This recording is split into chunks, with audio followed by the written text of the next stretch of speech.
Mesdames, Messieurs, bonjour et bienvenue dans l'École du Futur. Je suis ravie de vous retrouver. Voici les titres du jour. On va commencer par regarder ensemble un nouvel épisode de La Famille tout écran. Une série qui nous est proposée, vous le savez, par notre partenaire, le Clémy, et qu'on découvre dans un instant. Et puis elle a une idée derrière la tech, toujours, c'est Milly Adey qui est avec nous en plateau. Bonjour Milly. Bonjour. Ça va? Ça va. Bon, de quoi vous allez nous parler aujourd'hui? On va parler de Brain Gym, comment bouger pour mieux apprendre. Et puis c'est notre grande question du jour. À peine nommée, Nicole Belloubet, la nouvelle ministre de l'Éducation nationale, a fait savoir qu'elle ferait tout pour réduire les inégalités à l'école. Notre invité pense, lui, au contraire, que le but de l'institution scolaire n'est pas de réduire les inégalités, mais bien d'accroître les opportunités. Discussion aujourd'hui avec lui autour de l'égalité des chances et de la méritocratie.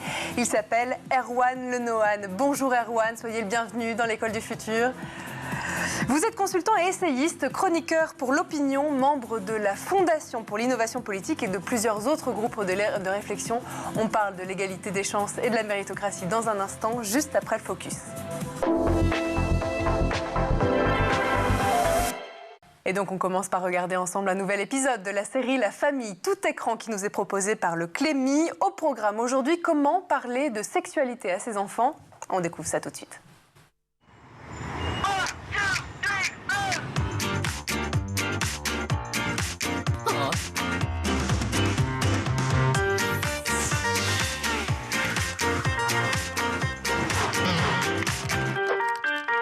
Oui, parce que moi, ce que j'essaie de te dire, c'est, si tu veux, il faut faire attention, parce que des fois... Oh là, je crois qu'il va encore bugger.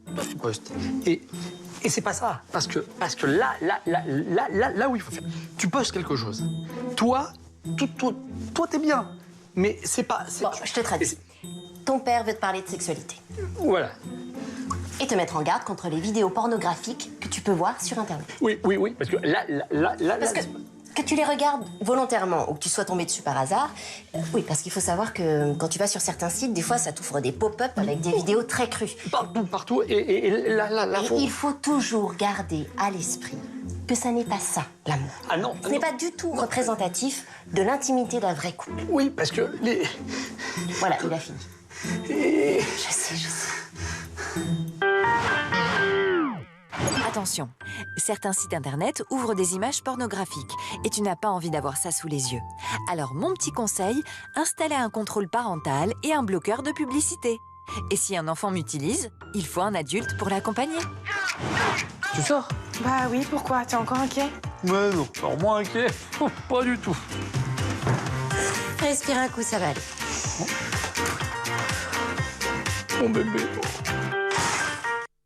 Allez, autre sujet à présent, on plonge ensemble aujourd'hui au cœur d'un débat qui transcende les frontières sociales et économiques, alors qu'on aspire tous évidemment à une société un peu plus juste et plus équitable. Quels sont les obstacles qui entravent l'égalité de l'accès aux chances, à l'éducation ou encore aux opportunités? On pose la question à notre invité tout de suite dans la première partie du talk. Et aujourd'hui, à nos côtés pour en parler, en duplex, Erwan Le Nohan. Erwan, je voudrais qu'on commence à poser peut-être la base de cette émission un peu spéciale sur l'égalité des chances et la méritocratie. Poser d'abord les termes. Est-ce que vous voudriez bien nous définir l'égalité des chances et la méritocratie, s'il vous plaît? Oui, merci beaucoup. L'égalité des chances, c'est un principe qui consiste à faire en sorte que dans la République, c'est très important dans une société démocratique et dans une république, chaque élève, chaque jeune, chaque personne ait la même opportunité de participer à la compétition scolaire ou sur le marché du travail. Autrement dit, c'est de permettre à chacun de déployer ses talents et de partir avec un capital de départ qui fasse en sorte que chacun est légitime à participer à la compétition. C'est donc, et je pense qu'on y reviendra, très différent de l'égalité des places, différent de l'égalitarisme, mais je pense que ce sera un peu le sujet de notre discussion. La méritocratie, c'est par ailleurs aussi un concept qu'on retrouve très fortement ancré dans les républiques et les sociétés démocratiques depuis le XVIIIe siècle, qui est un concept idéal. C'est-à-dire que ça n'est pas un concept parfait, ça n'est pas une réalité parfaite, mais c'est un concept un objectif vers lequel on tend, qui fait en sorte que les individus sont récompensés, et c'est l'un des premiers articles de la Déclaration des droits de l'homme, selon leur mérite, leur talent, les efforts qu'ils déploient. Et il y a plein de façons de mesurer ce talent, plein de façons de mesurer ce mérite, ce qui donne lieu toujours à plein à plein de débats, mais c'est l'un des principes fondamentaux de la mobilité sociale dans une société démocratique. Erwan, ça veut dire que les notions de méritocratie et d'égalité des chances que vous venez de nous expliquer, elles ne sont pas interprétées différemment, que ce soit en fonction de l'origine ou du contexte socio-économique dans lequel les gens habitent? Non, ce qui va changer, c'est la façon dont on parvient à l'égalité des chances. C'est-à-dire que l'égalité des chances nous dit que, comme je disais, chacun va pouvoir participer à la compétition. Donc, elle implique que, effectivement, en termes peut-être de gestion des établissements scolaires ou d'allocation des moyens, on peut avoir une manière différente de gérer un établissement qui se trouve dans une ZEP, la façon dont ça s'appelle maintenant, et ou dans un établissement UP du centre-ville. Autrement dit, elle considère que, en termes de moyens pour atteindre ces objectifs, elle considère qu'on peut différencier. Et ça, c'est profondément contradictoire avec la façon dont l'éducation nationale est conçue aujourd'hui en France, où, quel que soit l'établissement scolaire, la gestion de l'établissement est à peu près similaire, que vous soyez sur la montagne Sainte-Geneviève à Paris ou dans un quartier difficile de banlieue. On a une uniformité de la gestion de l'établissement. C'était l'un des grands projets d'Emmanuel Macron de réaliser l'autonomie des établissements. Il y a eu beaucoup de rapports, beaucoup de débats. C'est des débats qui sont là depuis très longtemps en France et également à l'étranger. Mais pour autant, on ne voit pas encore ça poindre, puisqu'on continue de considérer que c'est l'égalité de fait qui doit prévaloir. L'égalité des chances, elle appelle une différenciation dans les politiques publiques. Certains pourraient vous dire aussi que le risque de la méritocratie, c'est quelque part d'uniformiser un petit peu les individus les uns les autres et de sanctionner ceux qui sont favorisés, non ? Ouais, c'est une vraie question de la réalisation de la méritocratie. Mais en posant cette question, il y a une double façon de la voir. Il y a, est-ce que la politique publique doit faire en sorte d'égaliser les résultats ou pas? Autrement dit, est-ce que si mes propres enfants sont favorisés parce que moi-même j'ai des revenus confortables, parce que j'ai fait des études, parce que je suis passé par le système scolaire, est-ce qu'ils sont avantagés ou pas? Clairement, oui. Par rapport à des enfants qui viendraient d'un milieu défavorisé où les parents n'ont pas fait d'études en France. J'ai écrit un livre en octobre dernier dans lequel je donne des exemples. Moi, je me suis occupé de l'association en ZEP. Les enfants ou les lycéens que j'ai coachés en ZEP ont des parents qui souvent étaient des immigrés récents, donc ils ne connaissaient pas le système scolaire français. Ils avaient souvent un bagage académique assez limité, donc ils ne peuvent pas aider leurs enfants de la même manière que les CSP+, du centre de Lille, de Marseille, ou de Lyon ou de Paris. Mais ce n'est pas qu'une question d'argent. D'ailleurs, dans les statistiques, ce qu'on voit, ceux qui réussissent le mieux dans l'éducation nationale française, ce ne sont pas les gosses de riches, c'est les fils de profs. Alors, un peu au-dessus, mais au-dessus tout de même. Parce que ce qui importe, c'est le capital culturel. Une fois qu'on a fait ce constat, la question se pose de savoir si c'est légitime ou pas. Est-ce qu'il est normal qu'un fils de prof réussisse mieux qu'un fils d'ouvrier? Est-ce qu'il est normal qu'un gosse de riche réussisse mieux qu'un fils d'employé? Et est-ce que c'est surtout illégitime? Je ne crois pas que ce soit illégitime. Je ne crois pas que ce soit en sanctionnant ceux qui ont pu faire bénéficier leurs enfants de situations plus favorisées, c'est vrai.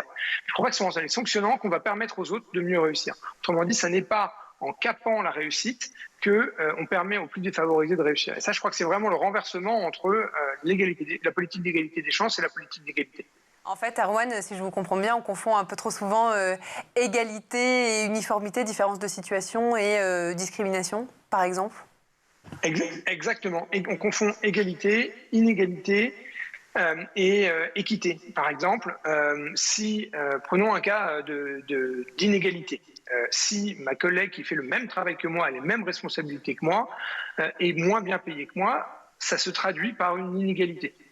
Et là, j'ai un salaire supérieur au sien. Mais au fond, l'inégalité, elle n'a de sens que parce qu'on interprète. L'inégalité, c'est une statistique. Dans l'espèce, c'est une discrimination liée au genre, du fait on paye plus un homme qu'une femme. Et donc, on voit bien que c'est une discrimination, parce ça conduit à nier un individu ou à juger un individu en fonction d'une qualité essentielle et pas en fonction de ses résultats, de ses responsabilités, etc.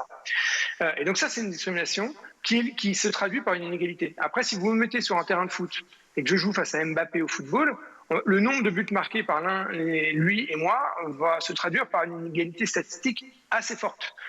Pour autant, ça n'est pas illégitime ni une forme d'iniquité, puisque je veux dire que je suis très mauvais au football et à tout état de cause, comme beaucoup de gens sur la planète, moins bon que Mbappé quand je joue au foot.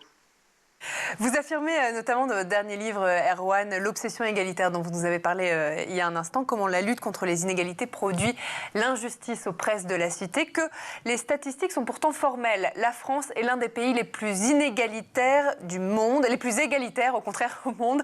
Pourtant les Français, ils sont quand même assez inquiets. Ils s'exaspèrent d'un État de plus en plus pesant avec des politiques de moins en moins efficaces. Pourquoi ?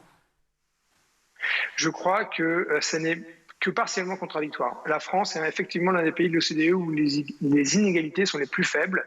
Et sur les dernières années, on voit que les inégalités se sont réduites. Enfin, sur les dernières décennies, les inégalités de capital et de revenus se sont réduites. Pour autant, pourquoi est-ce que les Français expriment une frustration ? Je pense que c'est en raison des politiques d'égalité.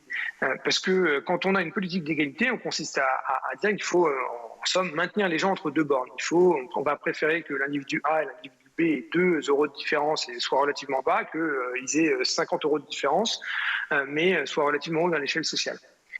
Et donc, ça conduit à des politiques où d'abord, on contrôle les mobilités sociales, et on administre tout le monde de la même façon. Ça conduit, par exemple, à ce qu'on gère l'école d'une ville complexe d'un point de vue social comme Nanterre, qui est la ville où j'habite, et l'école de Puteaux, Neuilly, qui sont les villes d'à côté, qui sont des villes autrement plus favorisées socialement, on les gère de la même façon. Qu'est-ce qui se passe ? Ça ne peut pas marcher.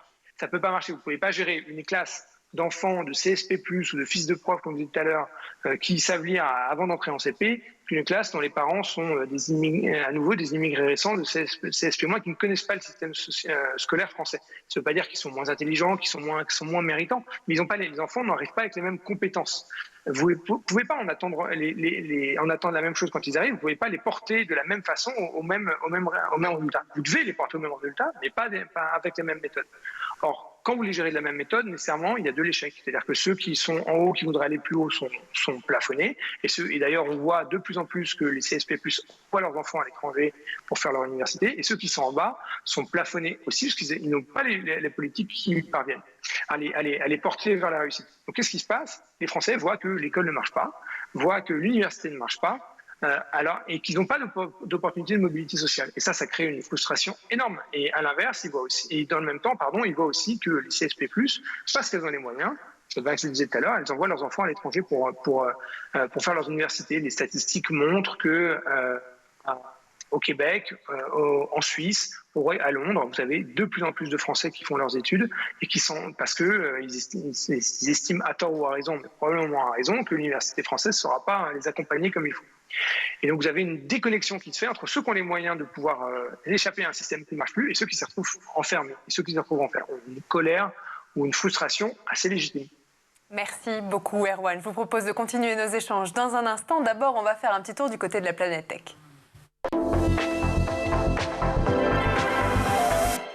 Images et vidéos, c'est le Zap et c'est l'œil de Jean Martineau.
on est de retour toujours sur le plateau de l'École du Futur et en compagnie de notre invité en duplex aujourd'hui avec nous, Erwan Le Nohan. Erwan, juste avant de reprendre nos discussions, on va laisser place à la chronique de Milly Adaï qui a une idée derrière la tech. Milly, vous allez nous parler aujourd'hui de Brain Gym, comment bouger pour mieux apprendre. Dites-nous tout. J'en suis convaincue, l'école du futur commence à la maison. On entend souvent « assieds-toi, ne bouge pas, tiens-toi droit » quand il s'agit d'apprendre. Et aujourd'hui, nous allons bousculer les habitudes avec une approche fascinante pour optimiser l'apprentissage. C'est le Brain Gym ou comment bouger pour mieux apprendre. Parce que oui, bouger, les mouvements physiques peuvent stimuler notre cerveau et notre capacité cognitive. Alors, d'où est-ce que ça vient, Milly, le Brain Gym? Le Brain Gym nous vient tout droit des États-Unis. Ça fait partie d'un courant qu'on appelle éducation kinesthésique. Son fondateur est Paul Dennison, un docteur en sciences de l'éducation. Il lui a fallu près de 30 années de recherche autour de l'éducation, la psychologie, le fonctionnement du cerveau et du corps pour développer des exercices de gymnastique qui stimulent l'apprentissage. Si vous êtes intéressé par un condensé de ses recherches, sachez qu'il a également écrit un livre avec Jale Dennison appelé Brain Gym, le mouvement clé de l'apprentissage, disponible sur Amazon. Alors Milly, avec vous, on va explorer les principes fondamentaux de ce Brain Gym. Justement, comment le mouvement est-il intégré dans cette approche éducative? Alors, le Brain Gym, c'est une approche qui reconnaît l'importance du mouvement pour un apprentissage optimal. Ça repose sur des exercices spécifiques conçus pour stimuler différentes parties du cerveau. Ce sont des mouvements simples, mais qui activent des connexions neuronales qui favorisent la concentration, la coordination et encore la mémorisation. Pour donner un exemple concret, bien que je sois assise, un exercice courant, c'est le croisé-décroisé. On croise les bras et les jambes de manière coordonnée. Cela stimule l'hémisphère cérébral, droit et gauche, ce qui favorise une meilleure communication entre eux. Et comment justement ces mouvements du Brain Gym peuvent-ils améliorer la concentration des élèves? Les exercices de Brain Gym sont donc conçus pour activer le système nerveux en augmentant l'apport sanguin et l'oxygénation du cerveau. Ça favorise un état de vigilance optimal pour l'apprentissage. Autre exemple, les étirements. C'est très utilisé avant une séance de sport, mais pas que. Ils peuvent aider à détendre les muscles du cou et des épaules qui sont souvent tendus en situation de stress, ce qui améliore la concentration. Un mouvement simple, comme on le voit à l'image, peut aider à relâcher les tensions du haut du cœur, ce qui permet aux apprenants de se sentir plus concentrés. Comment ce Brain Gym peut-il être intégré, selon vous, à l'environnement scolaire, dans une école notamment, pour bénéficier évidemment à un plus grand nombre d'élèves? Alors, c'est très simple. Pour intégrer les Brain Gym dans les salles de classe, vous pouvez le faire dès aujourd'hui, quel que soit le niveau scolaire. Il suffit simplement de créer des moments dédiés au cours de la journée pour ces exercices. Sachez qu'un mouvement peut prendre environ 1 minute ou un peu moins, donc il n'y a pas d'excuse. Et vous allez voir, les pauses kinesthésiques vont contribuer à revitaliser l'énergie des élèves, à maintenir un niveau d'engagement élevé. Une brève séance de Brain Gym avant un examen ou une période d'apprentissage intensive peut aider les élèves à mieux absorber l'information. Sans oublier qu'il existe des exercices de Brain Gym qui sont beaucoup plus calmes. On peut par exemple faire un 8 couché avec le regard, comme ça. On peut boire un verre d'eau en pleine conscience ou encore se masser les oreilles en cherchant à déplier les plis. Alors, je vais me masser les oreilles. Le Brain Gym est conseillé à partir de quel âge, Milly? Il n'y a pas d'âge. La technique peut vraiment être bénéfique pour tous. Pour les enfants dès la maternelle, mais aussi dès la primaire, c'est une aide à la mise en condition en début de journée, avant de commencer la classe, ou même à la maison avant d'attaquer les devoirs. Pour les ados et les étudiants qui ont besoin de stimuler leur mémoire et leur concentration avant de réviser leurs cours ou faire baisser leur niveau de stress, c'est idéal. Et même les adultes peuvent trouver de nombreux bienfaits, car certains mouvements peuvent s'appliquer aussi bien au bureau pour se remobiliser après une longue séance de travail sur écran, sans oublier nos très chers seniors. On ne va pas les oublier. Ça peut les aider à stimuler leur mémoire. Alors, on va parler des bénéfices à long terme du Brain Gym avec vous. Comment ces pratiques peuvent-elles aujourd'hui influencer le développement cognitif des élèves au fil du temps? En incorporant régulièrement la Brain Gym, on peut renforcer les connexions neuronales, améliorer la coordination motrice et même favoriser une attitude positive envers l'apprentissage. Les bénéfices à long terme incluent une meilleure gestion du stress, une plus grande confiance en soi et un potentiel accru pour des performances académiques optimales. Donc en enseignant aux élèves des exercices simples qu'ils peuvent également pratiquer à la maison. On encourage une habitude bénéfique pour leur bien-être cognitif. Une petite conclusion, Milly, pour terminer? En conclusion, le Brain Gym, je vous le recommande. C'est une approche innovante pour maximiser le potentiel cognitif de vos apprenants en intégrant des mouvements dans leur processus d'apprentissage. Bouger pour mieux apprendre, c'est pas seulement bénéfique, mais c'est essentiel pour créer des générations d'apprenants épanouis et compétents. C'est sûr. Merci beaucoup, Milly Adaé, pour cette chronique. Et puis nous, on continue nos échanges avec notre invité. On lance tout de suite la deuxième partie du talk. Et donc on est de retour évidemment avec notre invité Erwan Le Nohan, consultant et essayiste, chroniqueur pour l'opinion, membre aussi de la Fondation pour l'innovation politique et d'autres groupes de réflexion. Vous nous parliez juste avant la chronique de Milly, Erwan, de ces différences d'apprentissage, différences de compétences aussi que certains élèves, notamment dans des milieux défavorisés, peuvent avoir. Je voulais vous faire rebondir sur cette annonce qui a été faite par l'ancien ministre de l'Éducation nationale, désormais Premier ministre Emmanuel Macron, non, Gabriel Attal, sur ces groupes de niveau qui vont être mis en place dès la rentrée prochaine. Qu'est-ce que vous en pensez? Est-ce que vous pensez que justement c'est plutôt dans le bon sens sur le sujet de l'égalité des chances? Écoutez, je suis probablement pas le meilleur expert du sujet. Je pense que de manière générale, il faut permettre aux établissements d'expérimenter différentes méthodes d'enseignement et que peut-être que ces groupes de niveau sont valables et utiles dans certaines matières et certains établissements et peut-être moins dans d'autres où les populations d'élèves ont des résultats plus homogènes, etc. Je pense qu'il y a effectivement à confronter des élèves qui ont des trop grandes différences de performance ou de compétences entre eux, de facilité aussi. Ça peut probablement créer plus de frustration et de difficultés à surmonter que d'encouragement. De manière générale, je ne pense pas que ce soit un système général, qui puisse être généralisé en permanence sur l'ensemble de la scolarité, mais il y a probablement quelque chose à expérimenter et il faut être assez souple dans la matière, expérimenter dans certains endroits, voir si ça marche. Si ça marche, tant mieux. Si ça marche pas, on fait autrement. Il faut permettre. Je pense que les établissements, les enseignants, en contact avec leurs élèves, sont probablement mieux à même de savoir ce qui est bon pour leurs élèves que l'administration de la rue de Grenelle, qui s'en trouve très loin.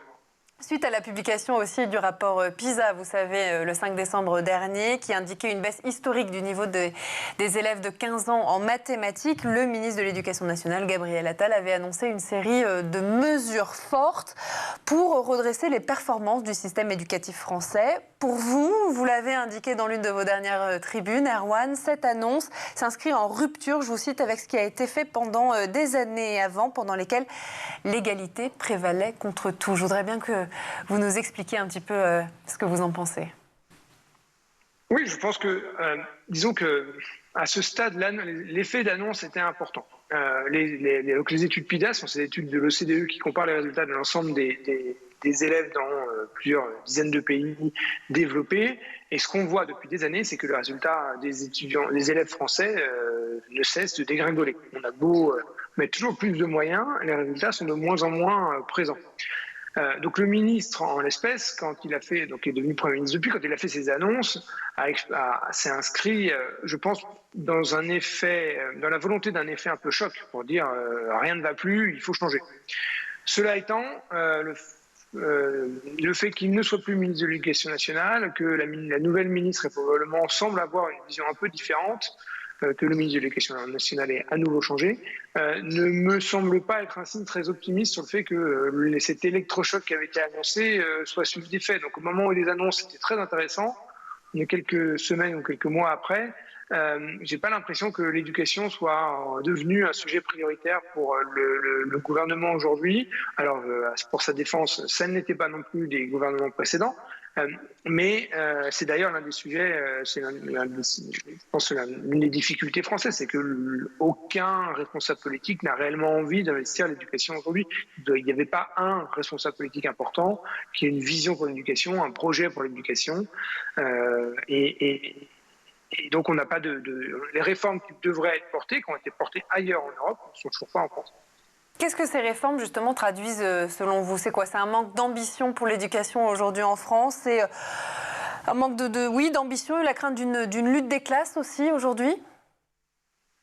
Je pense, je suis peut-être plus prosaïque que ça, je pense que il y a deux éléments qui jouent. D'abord, la crainte que une vision peut-être un peu surannée du ministère de l'Éducation nationale conduit à se dire si on essaie de faire des réformes, les profs vont se mettre en grève et c'est ingérable, c'est le plus gros ministère et ça ne peut que nous créer des ennuis politiques.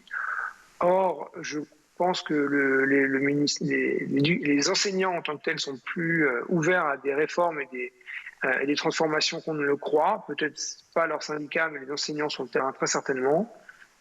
Et ensuite, il y a globalement un désintérêt pour le sujet de l'éducation. Je pense que, et c'est ce que documente un certain nombre d'autres analystes, dire en fait, en France, les élites politiques ne sont pas confrontées aux problèmes éducatifs. Donc ce n'est pas une réalité quand ils habitent dans les centres-villes, ont des enfants qui vont dans des écoles plutôt correctes. Et donc, ils ne sont pas directement affectés et par les premières conséquences. Et il n'y a pas de mouvement politique dans l'opinion publique qui leur disent ça ne va plus, ça ne peut pas durer. Donc il y a globalement une forme de désintérêt, je pense plutôt en fait. C'est même pas tant idéologique, c'est un désintérêt global pour la question éducative, ce qui me semble être assez grave, puisque dans une économie de plus en plus mondialisée, liée à la connaissance et autres, on a besoin d'avoir des élèves qui soient toujours mieux formés. Bien sûr. Merci beaucoup, Erwan. En tout cas, je vois que Milly est en train de réagir à vos propos. Je vais lui laisser poser sa question. Du coup, j'ai une petite question pour projeter. Lorsque ces élèves vont rentrer dans le monde du travail, est-ce que vous pensez que toutes les politiques de discrimination positive sont des outils pour l'égalité des chances ou au contraire, c'est un piège dans lequel il ne faut pas tomber ? En fait, ça dépend de ce que vous entendez par discrimination positive. Moi, j'ai été responsable d'une association qui continue et on coachait des centaines de lycéens, 2 élèves par an qui étaient dans l'établissement, qui avaient une convention avec Sciences Po. Vous savez, ils ont un concours spécifique. Donc, c'est une forme de discrimination positive au sens où c'est une voie de sélection supplémentaire au concours qui existait jusque-là. Cela étant, c'est un vrai concours, c'est une vraie sélection sur compétences et c'est une sélection qui se fait, un ciblage qui se fait sur des critères, pour le dire rapidement, socio-économiques. On n'est pas dans la discrimination positive qu'avaient les Américains sur laquelle ils reviennent, qui sont sur des questions raciales.